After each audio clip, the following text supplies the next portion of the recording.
Whoa. Ryan Garcia and WBC champion at 140 pounds, Devin Haney, have reportedly struck a deal for an upcoming fight this year. Find out all the details right now in this video. Man.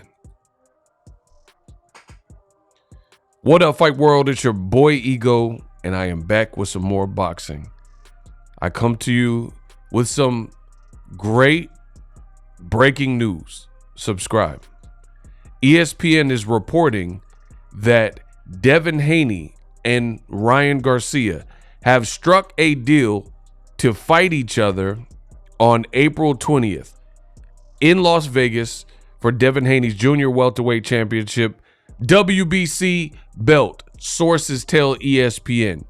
Haney lands another marquee fight, his biggest yet, as he continues to star climb, while Garcia lands his first title shot. Wow. Let me start off by saying this. I hope this is true. I hope this is true. And the reason I'm saying that is because Devin Haney and Ryan Garcia, this is not the first fight where ESPN has claimed that there was a deal struck and or a fight that was incoming, an imminent fight, if you will, and then that fight didn't happen. One that comes to mind from ESPN is the fight with Shakur Stevenson and Frank Martin. You had the same scenario. ESPN, they reported it. They said, yo, Shakur and Frank Martin, both sides agreed, struck a deal. And then like a week later, they said, oh, no, never mind. There is no deal. Frank Martin didn't like the money or whatever. There's complications. So for me, I do prefer in today's boxing like industry, I really don't feel comfortable unless it comes from the source. So not just a Devin Haney retweet or something like that, but an actual flyer, the press conference, hearing it from the sides, the promoters, you know, Oscar De La Hoya, Eddie Hearn, Devin Haney actually coming out and say, yo, I'm fighting Ryan, or Ryan Garcia coming out and confirming it. But I hope it's true because this is a great fight for boxing. 2023 was an amazing year for boxing as a whole, and Devin Haney versus Ryan Garcia is a big fight. It's a big fight. People want to see big fights. So for that reason, count me in. Devin Haney is looking to continue to do what he's been doing for real, and that's to continue branding himself and challenging himself. I do think a lot of people, they're going to say Devin Haney, he's going to blow out Ryan Garcia, and he's definitely going to be the favorite. If this fight happens on April 20th, Devin Haney will definitely be the favorite. But stylistically, I do like the matchup because we know what Devin Haney comes to do. Very intelligent, very cunning and swift, agile. He's, I want to say in his prime, but based on his age, I don't know if he's even hit his prime yet, to be honest. But he's really sharp. I think his last couple of fights have prepared him for a big fight like a Ryan Garcia, you know, fighting the likes of George Kambosos, especially in the first one. Reason being, I thought he beat Kambosos worse in the second fight. But for me, I think it was important for Devin Haney to fight George Kambosos, become undisputed, and he did it with some adversity in terms of like the fight was in Australia. The fight, he had certain members of his team, his dad and trainer, also guys like, I believe it's Cutman. They had like priors and different things going on in their history, in their folders. So Australia they weren't trying to let members of Devin Haney's team come to Australia, right? We had just gotten over the pandemic, and if you have felonies and different things on your jacket, I guess they're selective. Canada's like this as well, where they're selective on who they let enter their place, their region, their country, right? So I think Devin Haney, he had to go through some things. And at the 11th hour, his dad was able to come for his fight, but he still didn't have his whole team, like his cut man, and he still prevailed and beat George Kambosos. Then he did it again in Australia, and he bet on himself. You got to respect when people bet on themselves. That's what Bill Haney and Devin Haney did. They bet on themselves. They left Eddie Hearn temporarily and did a 3-fight deal with Top Rank Bob Arum. They played pretty much the underdog. Played the underdog in that situation and let Kambosos get the lion's share of money. Fought him in his backyard. He was the guy with the unified titles. Devin Haney only had the WBC title. People clowned him, said he was the email champion, this type of stuff. And, him and his team, they bet on themselves, and they came out winning in that situation. Lomachenko fight, definitely more competitive than the Kambosos fight. I've only watched it once in real time. I scored it a draw, but I wasn't mad that Devin Haney won because it was that type of fight. I think I don't really blame Devin. I blame Lomachenko. I'm just being real with you. Lomachenko, is his fault. The reason why I blame Lomachenko is because he has too many fights like that where he's giving up pivotal first half rounds, like in the Jermaine Ortiz fight, in the Teofimo Lopez fight, in the Devin Haney fight. So you're supposed to be this illustrious, nefarious, crazy, decorated amateur, and you're making the same mistake. And Lomachenko is not a little boy. When he turned pro, he was like 25, 26 because he stayed an amateur so long. So he's not a Abdul Mason or, one of these guys that's just turned pro and they're young, really young with the sport and growing with the sport. Lomachenko was already a grown man who had finished puberty by the time he turned pro. So I have less remorse for somebody who's older and they keep making the same mistakes. You're so decorated as an amateur. Why do you keep making the same mistakes in the Ortiz fight, in the Lopez fight, and in the Haney fight? So I really blame him for trying to kick it up late in the fight and bank in rounds, which he did do in all those fights, Teofimo, Jermaine Ortiz, and Devin Haney. But he also gave up a lot of rounds in the beginning in all those fights. So that's really his bad. Nonetheless, Devin Haney beat Lomachenko. Lomachenko is fighting Devin Haney's leftovers, a guy he already beat twice, for a vacant title that was left vacant when he moved up to 140. Devin Haney moved up to 140. I was at his last fight. He fought against Regis Prograis, shockingly confident the whole time. Regis Prograis was saying this, that, and the third, what he was going to do to Devin Haney. Devin Haney and Bill Haney, they talked their talk, and one team prevailed, and it was the Haneys. So I like it. The Haneys are at a very good spot in their career.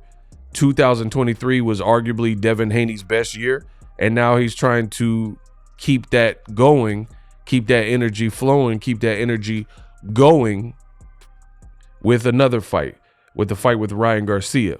Now, Ryan Garcia, he's no longer undefeated. Ryan Garcia has had his setback already, and that's losing to Gervonta Davis. Talked a lot, said he was going to knock out Tank Davis in 2 rounds.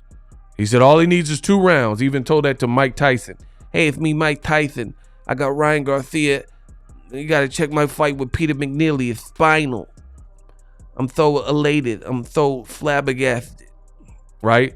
Told Mike Tyson and TMZ and all these people he was going to knock out Tank, and he simply did not do that. Tank beat him. Tank knocked him out, knocked him down, and he was doing good in the second round. That was like the only round that I thought he was really doing good versus Tank.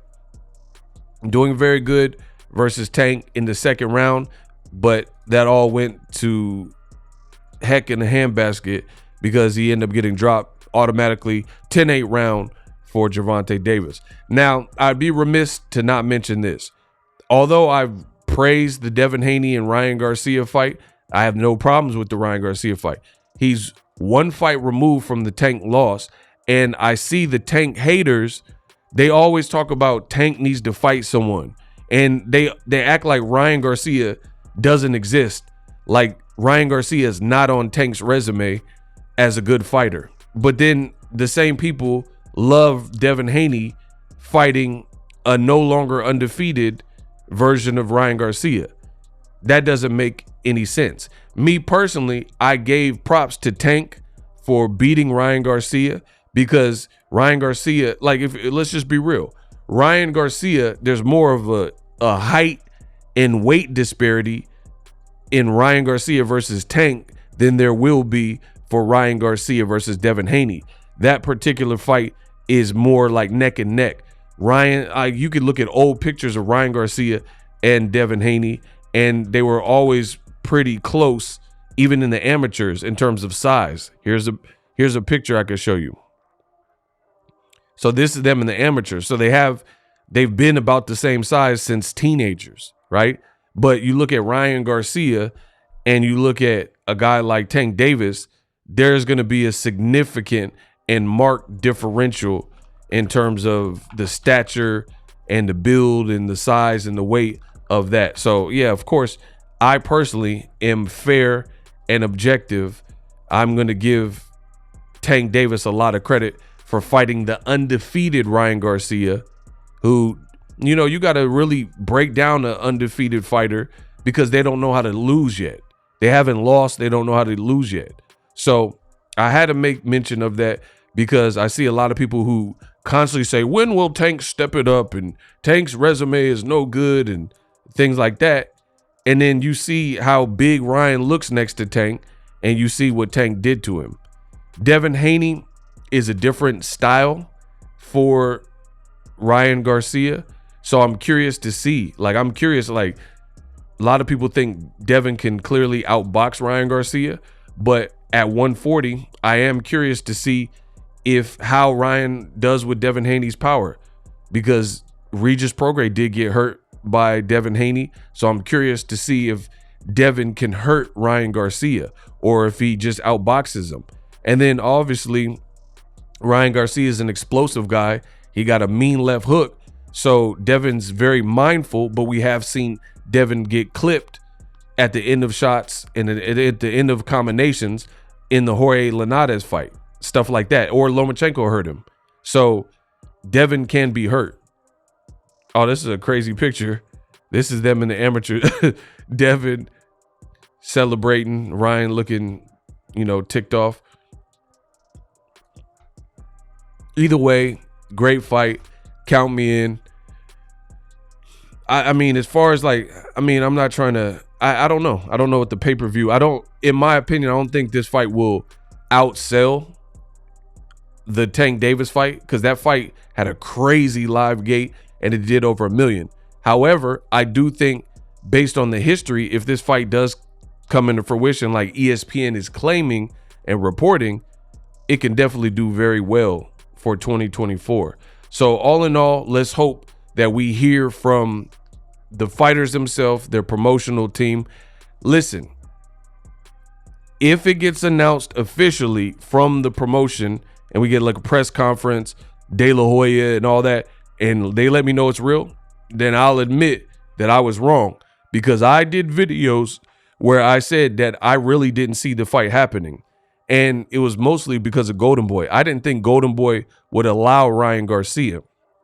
But if this does happen, props to Ryan Garcia. I think he's pulling some strings and he's putting his foot down and he's letting, I think Ryan Garcia and Guadalupe, his attorney, I think they're making stuff happen. I truly don't think Golden Boy would have wanted for Ryan to fight a guy like Devin Haney after one fight being removed from the Tank loss. But they're at odds with Ryan Garcia, and I think Ryan has a mind of his own, so to speak. So I think Ryan is the one kind of pushing for these tough fights and opportunities. He knows Devin from the amateurs, and maybe he really feels like he can beat him. And despite the Tank loss, he feels that this will put him back on track. The other thing, and this is just a theory, is Devin Haney is a difficult fight really for anybody. But Golden Boy, Bernard Hopkins, Oscar De La Hoya, they have had a public feud with Ryan Garcia publicly. Like, it's very visible and it's very apparent that they're not seeing eye to eye. So another thing that could be happening is Golden Boy, they may not care. They might just be cashing Ryan Garcia out like, yeah, you're going to be in this dangerous fight.